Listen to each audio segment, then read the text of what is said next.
entrepreneur. I never did anything that I do for money. And I think that's why, I've always been blessed, because my motivation was never the paper. It was always about just doing the best that I could do. And then I felt the paper would come. Y'all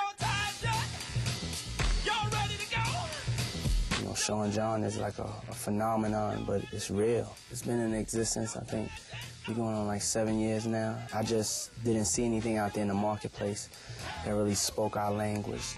All the men's fashion was so boring. Came with the idea to come up with a fashion line that would have some swagger, that would represent the urban culture, but also be aspirational. Wouldn't just be baggy jeans and sweatsuits. Would go into suits and dress shirts, ties, fragrances, children's clothes, like a whole lifestyle label. That's what we've created. You're gonna see a lot of this.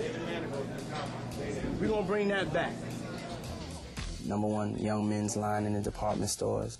There should be no man in the world that doesn't have a bottle of this. That unforgivable right there. We have the #1 fragrance out there. There's a little controversy surrounding the ad. It's like I took a picture and we wanted to do it in a sexy way. So there's a shot where I'm kind of naked with just a sheet, and there's 2 young ladies that's naked, and you got to check it out. Can't imagine why that would be controversial. It's a little bit controversial. My favorite food is soul food. I have two soul food restaurants. They both called Justin's, one in New York, one in Atlanta. We just celebrated 10 years of existence, and it's hard to have a restaurant open for 5 years, let alone 10 years. It's like the restaurant represents us. There's not a lot of restaurants that give you that cultural experience of black food, African American food. Bad Boy Films, we off to an incredible start. Okay, The Bad Boys of Comedy is a new show that have on HBO, and it's opening doors. The whole concept of Bad Boy Television, we opening the doors for us, people of color, and we one of the things we know how to do best is we know some comedy. Also producing Raisin in the Sun on ABC, which I'm going to be starring in for next year. What we do is black history, so that's the way I carry it. The world is watching us, and if we do it the right way, then other young minority-owned companies, it'll be easier for them to come up and do their thing. Humanitarian.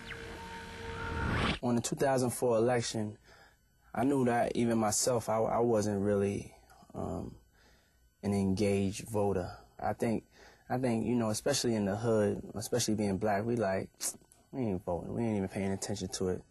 The whole thing is a bunch of BS. My thing was just we never gonna make no changes if we don't really recognize the power and having political power.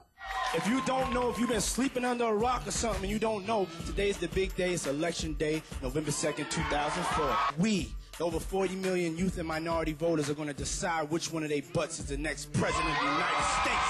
Yeah! We started the process with Vote or Die, and that was the slogan. Yeah! Make some noise! There was an unprecedented increase in blacks between the ages of 18 and 34, and that was hidden by the media. But we know that it riled a lot of us up. Vote or Die did what it had to do, and it's probably one of the most famous slogans, in minority politics. I didn't go down to New Orleans. Me and Jay, we were talking on the phone. So we were like, we got to do something. We here to show that, we're supporting each other. If your brother get into a fight, your whole family come outside and jump him. We jumping them now. Yeah. We're donating $1 million to the relief fund right now. And this is from all of us. New York, all Brooklyn, everybody, from everybody. Right. The whole hip-hop community. 1, 2. Running the New York City Marathon, it probably was one of the biggest accomplishments of my life. Everybody respects that. I even respect that. I don't really know how I made it. I almost died running that thing. First of all, y'all know I was running to raise $1 million for the kids in New York City. It was an incredible experience to have the whole city, the whole nation, rooting for you just to finish.